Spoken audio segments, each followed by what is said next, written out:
How important is the suspension of disbelief? Let's find out on this episode of Out Loud Geek.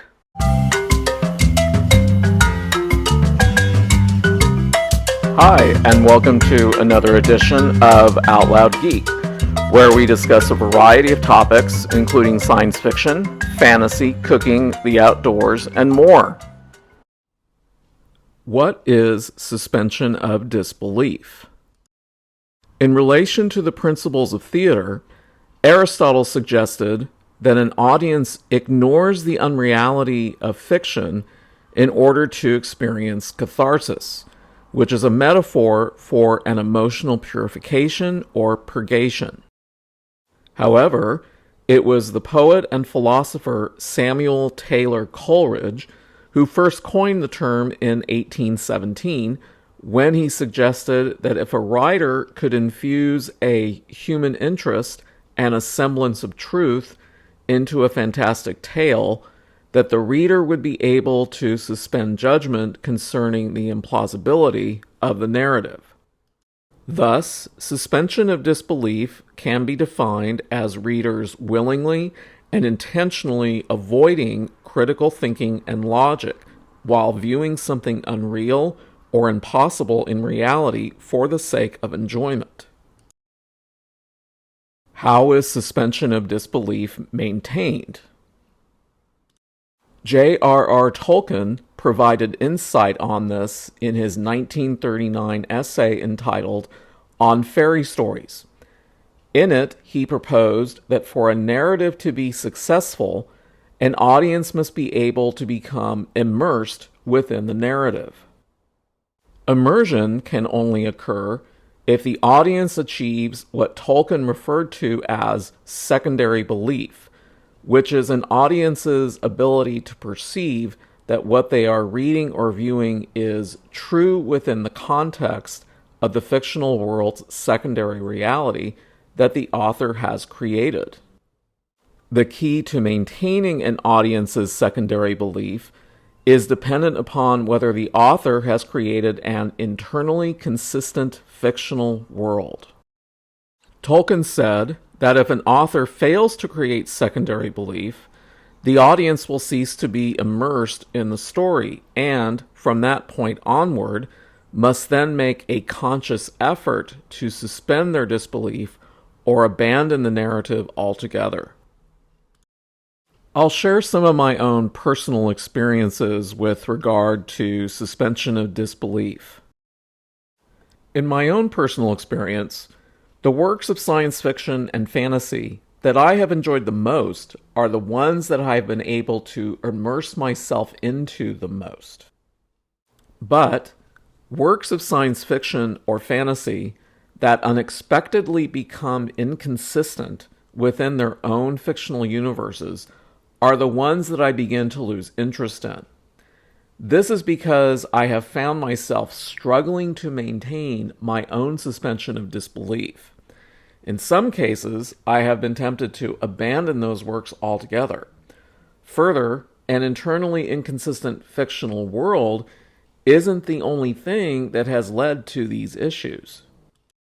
So, in my own opinion, I agree with J.R.R. Tolkien's idea of secondary belief because I have experienced it while engaged in a work of science fiction or fantasy.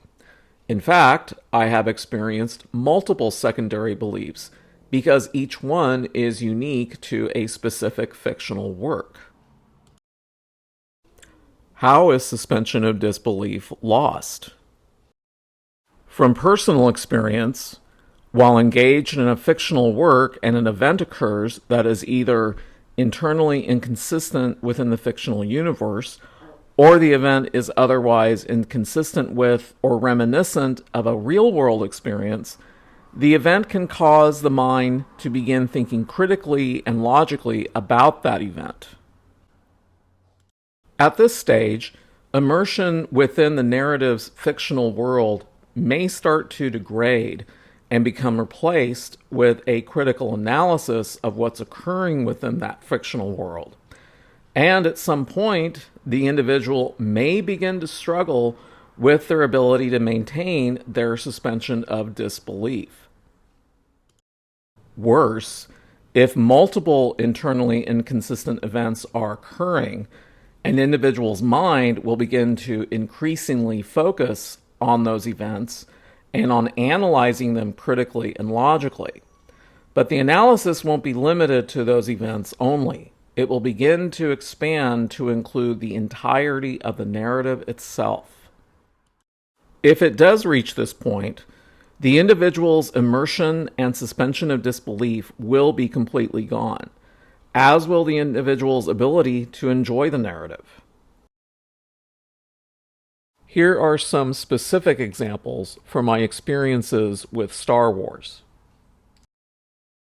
When I watched the film Star Wars Episode VIII, The Last Jedi, on its opening night in 2017, not long after the film started, I began to struggle with my ability to be immersed in the film as I watched events unfold. And it wasn't long before my ability to even maintain a suspension of disbelief became increasingly impossible.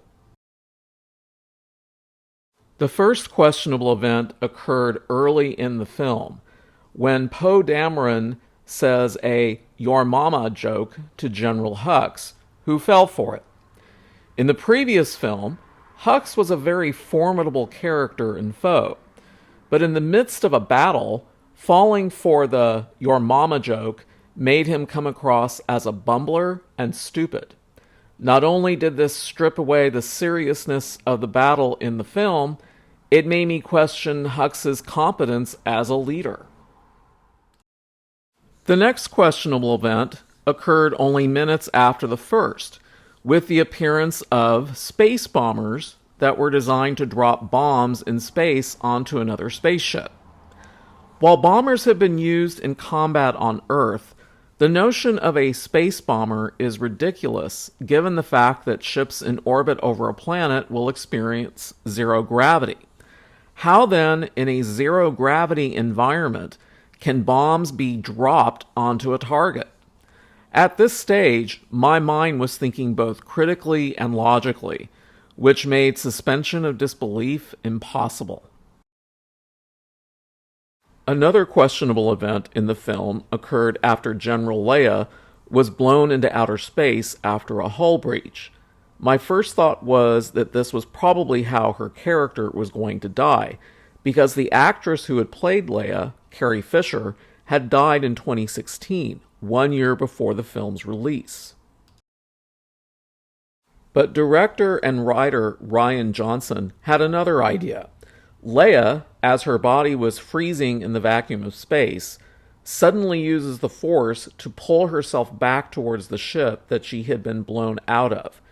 Watching her fly back to that ship immediately reminded me of one thing, Mary Poppins, from a film that Disney had produced over 50 years prior to The Last Jedi.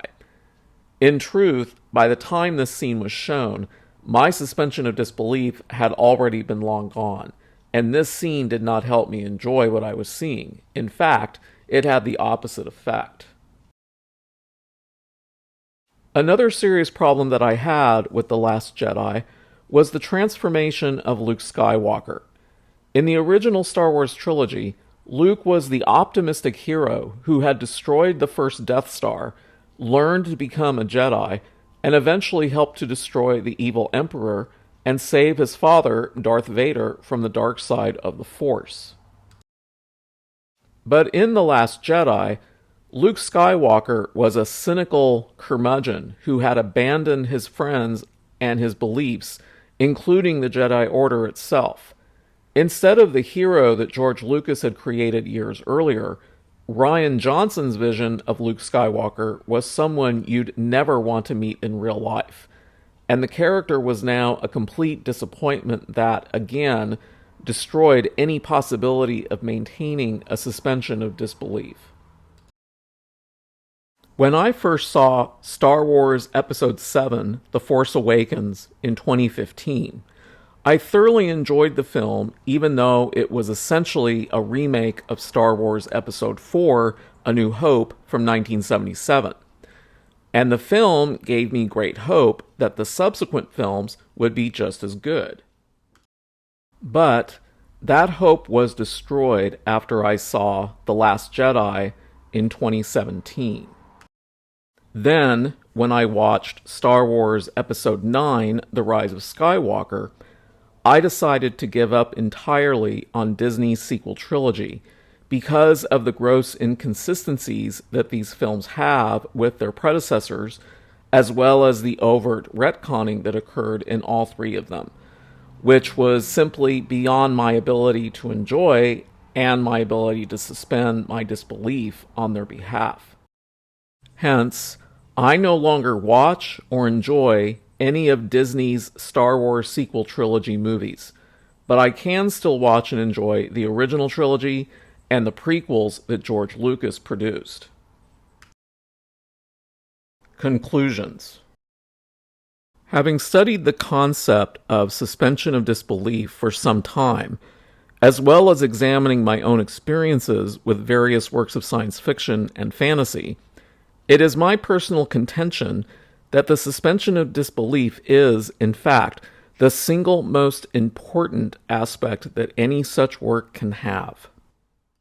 When an author makes an effort to maintain consistency throughout a narrative, regardless of its length or how many separate parts it has, the likelihood that an audience will enjoy the narrative and be consistently drawn to it will be very high, because they'll easily be able to maintain their suspensions of disbelief. If, however, an author pays little heed to being consistent, an audience will quickly abandon the work because they won't be able to enjoy it due to their inability to maintain a suspension of disbelief. Finally, it's also very important that authors accept the fact that they are the ones responsible for establishing and maintaining an audience's ability to suspend their disbelief. Blaming the audience for an inconsistent narrative is nothing more than a rejection of personal responsibility. Thank you for watching today.